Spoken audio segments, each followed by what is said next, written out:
Hello दोस्तों, नमस्कार, सलाम। अभ्यास पथ में आप सभी का हार्दिक स्वागत है। कैसे हैं आप सभी? तो उम्मीद है कि आप सभी बहुत अच्छे होंगे। पिछली वीडियो में हमने पढ़ा था कि 1 से लेकर के n तक की सभी सम संख्याओं के वर्गों का योग और 1 से लेकर के n तक की सभी विषम संख्याओं के वर्गों का योग। आज हम पढ़ेंगे विभाजकता का नियम। आज का टॉपिक है हमारा विभाजकता का नियम। यानी कि मान लीजिए कि हमें कोई संख्याएं दी गई होंगी, 2 या 3 या 4 संख्याएं दी गई होंगी। तो मान लीजिए कि संख्याएं छोटी हो, 2 या 4 या 5 या मान लीजिए कि 2 4 या 6 8 या 12 या 10 कोई भी संख्या दी गई हो, तो हम इसको देख करके मालूम कर सकते हैं कि ये संख्या 2 से कटेंगी। जैसे मान लीजिए कि 9 है तो हम इसको देख के बोल सकते हैं कि ये संख्या 3 से कट जाएगी, 9 से कट जाएगी। लेकिन जब संख्या हमें बहुत बड़ी दी गई हो, 4 5 या 6 अंकों की दी गई हो, तो वहाँ पे हम देख करके अंदाज़ा नहीं लगा सकते हैं कि ये संख्याएं किस संख्या से कट सकती है या किस संख्या से कटेगी। छोटी संख्याओं को तो हम देख करके अंदाज़ा लगा सकते हैं, लेकिन बड़ी बड़ी संख्याओं को हम देख करके अंदाज़ा नहीं लगा सकते हैं। तो उसको मालूम करने के लिए कि कौन सी संख्या किस संख्या से कटेगी, ये मालूम करने के लिए कुछ नियम है। और नियम ये है, आज हम इतना ही पढ़ेंगे। 2 से पहले नियम है, संख्या 2 से विभाजित होगी। कब होगी? मान लीजिए कि नियम है संख्या 2 से विभाजित होगी यदि इकाई का अंक 0 2 4 6 ... है। यानी कि हमें कोई संख्या दी गई होगी, 2 या 3 या 4 कोई भी ऐसी संख्या दी गई होगी, तो हमें ये जांच करना होगा, ये चेक करना होगा कि ये संख्या 2 से विभाजित होगी या 2 से कटेगी, पूरी तरीके से कटेगी कि नहीं। तो हम क्या करेंगे, 2 से विभाजकता का नियम क्या है, यानी कि संख्या 2 से कटेगी उसका नियम क्या है, हमें ये नियम याद होना बहुत ज़रूरी होगा कि जो संख्याएँ दी गई होंगी उनके इकाई के स्थान पर हमें 0 या 2 या 4 या 6 होगा। तो इससे ज्ञात होगा कि ये संख्याएं या ये संख्या 2 से पूरी तरीके से कट जाएगी। जैसे कि मान लीजिए दिया है 210 242। मान लीजिए कि 210 है या 242 है या 314 है। तो क्या है कि बोला गया है कि इकाई के अंक पे 0 2 4 या 6 होगा, तो क्या होगी वो संख्या 2 से पूरी तरीके से विभाजित होंगी। 2 से विभाजकता का नियम यही है कि इकाई के अंक पे 0 2 या 4 या 6 होगा, तो ये संख्या 2 से पूरी तरीके से विभाजित होंगी। अब हमें ये नियम नहीं मालूम होता तो हम बारी बारी से चेक करते, 2 से चेक करते, 3 से चेक करते, 4 से चेक करते, उसके बाद मालूम करते कि ये संख्या किस संख्या से विभाजित होगी। तो ऐसे में बहुत टाइम लग जाता है। तो इसलिए टाइम को बचाने के लिए, कम टाइम में ज़्यादा काम करने के लिए ये नियम हमें मालूम होना बहुत ज़रूरी है। क्योंकि कोई भी कंपटीशन एग्ज़ाम में हमारे पास उतना समय नहीं होता है कि हम एक ही संख्या में या एक ही क्वेश्चन में बहुत ज़्यादा टाइम दे पाएँ। तो टाइम कम करने के लिए और कम टाइम में क्वेश्चन को सही तरीके से सही करने के लिए हमें कुछ नियम याद करना बहुत ज़रूरी है। तो 2 से विभाजित होने वाली संख्याएं क्या होंगी? 2 से विभाजकता का नियम क्या होगा कि संख्याएं हमें दी गई होंगी, उनके इकाई अंक पर क्या होगा, 0 2 4 होगा, तो वो संख्याएं 2 से पूरी तरीके से विभाजित होंगी। अब आगे क्या है, 3 से विभाजकता का नियम। देखिए 3 से विभाजकता का संख्या 3 से विभाजित होगी यदि अंकों का योग 3 से भाज्य हो। यानी कि जो संख्या दी गई होंगी उनके अंकों का जोड़ 3 से पूरी तरीके से विभाजित हो। अब मान लीजिए कि कोई संख्या बहुत बड़ी दी गई है, तो हम उसे कैसे ये जांच करेंगे कि ये संख्या 3 से विभाजित होगी कि नहीं होगी। तो हम 3 से भाग देंगे, तो भाग देते देते संख्या यदि बहुत बड़ी है तो हम 3 से भाग देंगे उसको, तो हमें बहुत ज़्यादा समय लग जाएगा। तो उसका नियम ये है कि यदि अंकों का योग यानी कि संख्या में जितनी संख्याएँ दी गई हैं उनको जोड़ने पर यदि वो संख्या, प्राप्त संख्या 3 से कट जाती है या 3 से विभाजित हो जाती है, तो दी गई संख्याएं 3 से पूरी तरीके से विभाजित होंगी। जैसे कि 216 318, 513। अब देखिए बोला है कि अंकों का योग 3 से विभाज्य हो या 3 से पूरी तरीके से कट जाए। तो अंकों का योग 2, 3, 1, 6, यानी कि 2, 1 और 6 इनका अंक है। इनको जोड़ेंगे, 2 में 1 जोड़ेंगे 3, 3 में 6 जोड़ेंगे 9 होगा। अब 9 हमारा 3 से विभाजित हो जाएगा। बोला है कि इनके अंकों का योग 3 से विभाज्य होना चाहिए, तो हम इनको जोड़ेंगे तो हमें 9 मिलेगा। 9 3 से पूरी तरीके से विभाजित हो जाएगा। यदि इनके अंकों का योग 3 से विभाजित इनके अंकों का योग 3 से विभाजित हो जाता है तो संख्या हमारी 3 से विभाजित होगी। तो इनको हमने जोड़ा तो यहाँ से 9 मिला, 9 3 से विभाजित हो जाएगा, यानी कि 216 3 से पूरी तरीके से विभाजित हो जाएगा। इसी तरह से 318 है, क्या पढ़ेंगे इसको हम? 318 जैसे कि 3, 1, 4 और 4 में 8 जोड़ेंगे, हमारा 12 मिल जाएगा। 12 भी 3 से पूरी तरीके से विभाजित हो जाएगा। तो 318 3 से पूरी तरीके से विभाजित हो जाएगा। इसी तरीके से 513 है, तो इनको जोड़ेंगे तो क्या हो जाएगा? 3, 1, 4 प्लस 5, 5, 4, 9, यानी कि 9 भी 3 से पूरी तरीके से विभाजित है। तो इनके अंकों का योग, जब इनके अंकों का योग पूरी 3 से विभाजित हो जाएगा तो ये संख्या भी 3 से पूरी तरीके से विभाजित हो जाएगी। अब आगे है हमारा संख्या 4 से विभाजित होगी, यानी कि 4 के विभाजितता का नियम। इसमें क्या है? इसका नियम क्या है? यदि उसके यानी कि संख्या के दहाई और इकाई से बनी संख्या जो होगी वो 4 से विभाजित होगी।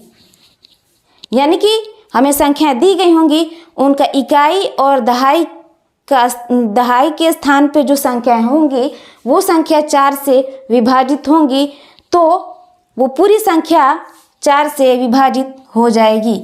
जैसे मान लीजिए कि 216 चेक करना है, हमें ये चेक करना है कि ये संख्या 216 4 से विभाजित होगी कि नहीं। तो इसका नियम क्या है कि इकाई और दहाई के स्थान पे जो संख्याएं हैं इनका जोड़, या ये संख्याएं यदि 4 से कट जाएं तो ये पूरी संख्या हमारी 4 से कट जाएगी। जैसे मान ली कि 216 है तो 16 4 से हमारा कट जाएगा, 4 चौको 16। तो जब 16 हमारा इकाई और दहाई के स्थान का अंक हमारा 4 से कट जाएगा तो ये पूरी संख्या 4 से विभाजित हो जाएगी, यानी कि 216 हमारा 4 से विभाजित हो जाएगा। जैसे और एग्जांपल ले लेते हैं 1524। 4 से विभाजितता का नियम क्या है? इकाई और दहाई के स्थान पे जो अंक हैं ये 4 से यदि विभाजित हो जाते हैं या कट जाते हैं तो ये पूरी संख्या हमारी 4 से विभाजित हो जाएगी। तो 24 हमारा 4 से विभाजित हो जाएगी, यानी कि 4 छक्का 24, 24 4 से पूरी तरीके से कट जाएगा। तो 1524 भी 4 से पूरी तरीके से विभाजित हो जाएगी। इसी तरीके से एक और एग्जाम्पल लेते हैं 1864। 4 का नियम यही है, 4 के विभाजकता का नियम है कि इकाई और दहाई के अंक पे जो संख्या है वो 4 से विभाजित हो जाएं तो पूरी संख्या हमारी 4 से विभाजित हो जाएगी। तो 64 हमारा 4 से पूरी तरीके से विभाजित हो जाएगा। 16 चौको 64, यानी हम 64 को भाग देंगे तो हमारा कितना होगा? 4 एकम 4, यहाँ से 2 बचा, 4 छक्का 24, 16 चौको 64, यानी कि जब 64 4 से विभाजित हो जा रहा है तो ये पूरी संख्या यानी कि 1864 भी 4 से पूरी तरीके से विभाजित हो जाएगा। अब आगे है हमारा 5 से विभाजकता का नियम। तो चलिए देखते हैं 5 से विभाजकता का नियम क्या है।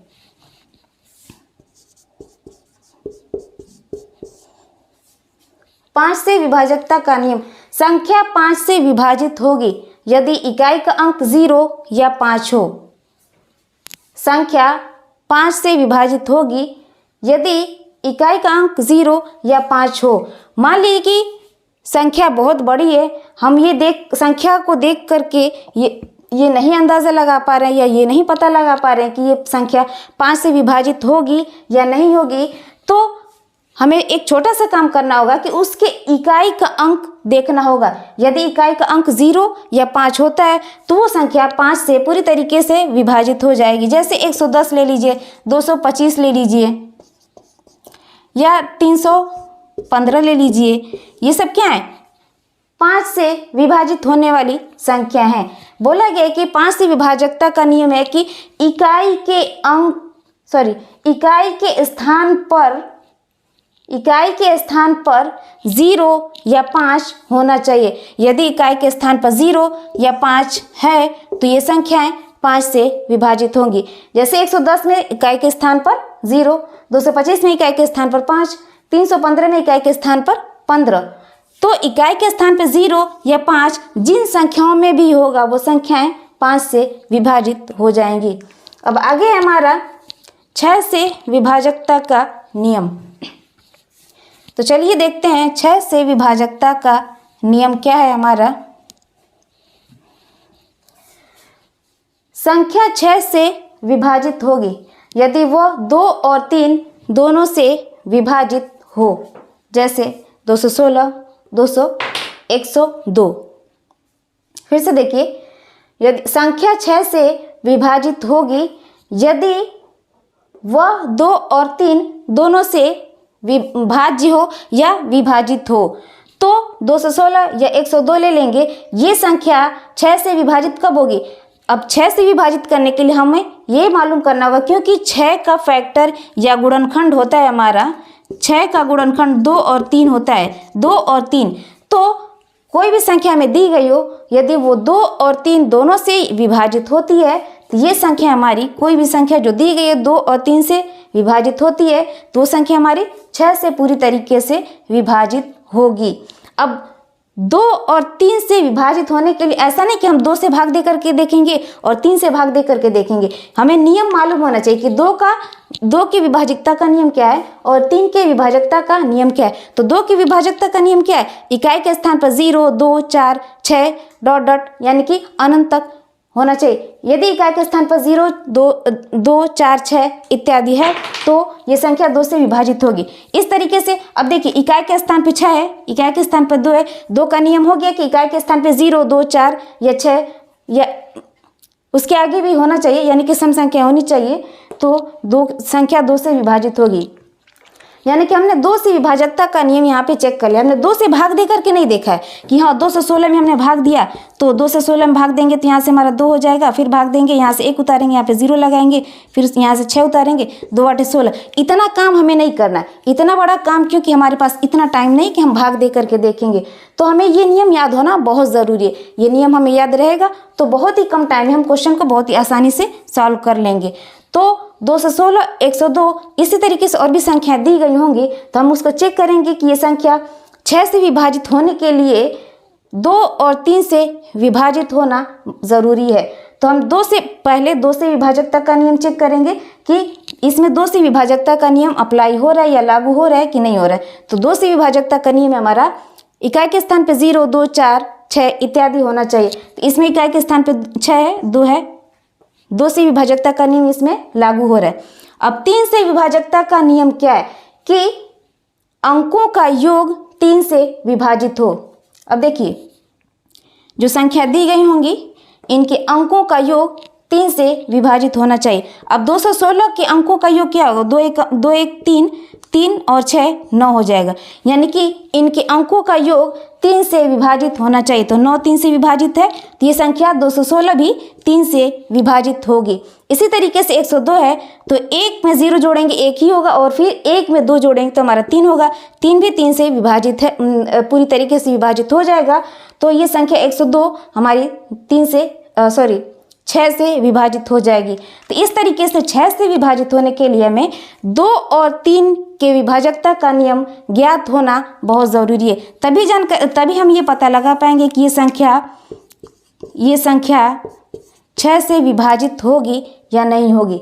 तो फिर से देख लीजिए कि 2 से विभाजित होने का नियम क्या है, यानी 2 की विभाजकता का नियम क्या है? इकाई के स्थान पर 0, 2, 4 या 6 इत्यादि होना चाहिए। यदि इकाई के स्थान पे 0, 2, 4, 6 इत्यादि है तो हमारा क्या होगा, वो संख्या 2 से पूरी तरीके से विभाजित हो जाएंगी। अब 3 से विभाजकता का नियम क्या है कि अंकों का योग 3 से विभाजित होना चाहिए। जैसे कोई भी संख्या, बहुत बड़ी संख्या दे दी गई है, छोटी संख्या होगी तो हम उसको डायरेक्ट चेक कर लेंगे कि ये संख्या 3 से विभाजित होगी या नहीं होगी। लेकिन संख्या यदि 7, 8 या 9 या 10 अंकों में दी गई हो तो हम भाग देंगे तो बहुत ज़्यादा समय लगेगा, इसलिए इसका नियम मालूम होना चाहिए। तो 3 से विभाजकता का नियम है कि अंकों का योग, यानी कि संख्याएं जो दी गई होंगी उनके अंकों का योग 3 से विभाजित होना चाहिए, यानी कि 3 से पूरी तरीके से कटना चाहिए। यदि उनके अंकों का योग 3 से पूरी तरीके से कट जाता है तो संख्याएं 3 से विभाजित होंगी। अब 4 के नियम पे आते हैं कि 4 के विभाजकता का नियम क्या है। यदि इकाई और दहाई के स्थान पर बने संख्या 4 से विभाजित होती है तो वो संख्या 4 से पूरी तरीके से विभाजित हो जाएगी। फिर से सुन लीजिए, यदि संख्या में दी गई होंगी और उनके इकाई और दहाई के स्थान पर बनी संख्या 4 से विभाजित हो जाती है तो वो संख्या हमारी, पूरी संख्या हमारी 4 से विभाजित होगी। जैसे 216 हुआ यहाँ पे, 1524, 1864। इकाई और दहाई के स्थान पर बनी संख्या यहाँ से 216 हो गई, यहाँ से 24 और यहाँ से 64। ये सभी संख्याएं 16, 24 और 64 4 से विभाजित होंगी, तो इसलिए 216, 1524 और 1864 ये सारी संख्याएं हमारी 4 से विभाजित होंगी। अब 5 से विभाजकता का नियम क्या है। 5 से विभाजकता का नियम है कि इकाई के स्थान पर 0 या 5 हो तो वो संख्या हमारी 5 से विभाजित होगी। जैसे कि 110, 105, इकाई के स्थान पर 0 और 5 होना चाहिए। और 6 से विभाजकता का नियम क्या है कि जो संख्याएं 2 और 3 दोनों से विभाजित होंगी वो संख्या हमारी 6 से विभाजित होंगी। अब 2 और 3 से विभाजित होने के लिए हमें 2 और 3 के विभाजकता का नियम याद होना या मालूम होना बहुत ज़रूरी होगा। तो 2 और 3 से विभाजकता का नियम हमने ऊपर बता दिया है कि 2 और 3 से विभाजकता का नियम क्या है। 2 से विभाजकता का नियम, इकाई के स्थान पे 0, 2, 4 इत्यादि संख्याएं होंगी तो वो संख्या 2 से विभाजित होंगी। और 3 से विभाजित होने के लिए संख्याओं के अंकों का योग यदि 3 से विभाजित होता है तो वो संख्याएं 3 से विभाजित होंगी। तो 6 से विभाजित होने के लिए हमें 2 और 3 के विभाजकता का नियम मालूम होना बहुत ज़रूरी है। आगे हम पढ़ेंगे कल की वीडियो में। आज हमने 6 तक पढ़ा है, कल हम पढ़ेंगे इसके आगे 7, 8, 9 इत्यादि के विभाजकता का नियम। ठीक है, आज हम इतना ही पढ़ेंगे 6 तक, यानी कि 6 से विभाजकता का नियम। तो उम्मीद है कि आप लोग को बहुत अच्छे से समझ में आया होगा, क्योंकि बहुत अच्छे से समझाया गया है, इसमें कोई डाउट नहीं रह गया है। 2 से लेकर के 6 तक हमने पढ़ लिया है। नेक्स्ट वीडियो में हम इसके आगे पढ़ेंगे। तो वीडियो कैसी लगी आप लोग कमेंट बॉक्स में ज़रूर बताएं। यदि वीडियो पसंद आए तो लाइक करें, शेयर करें और चैनल को सब्सक्राइब करें। मिलते हैं नेक्स्ट वीडियो में। जय हिंद।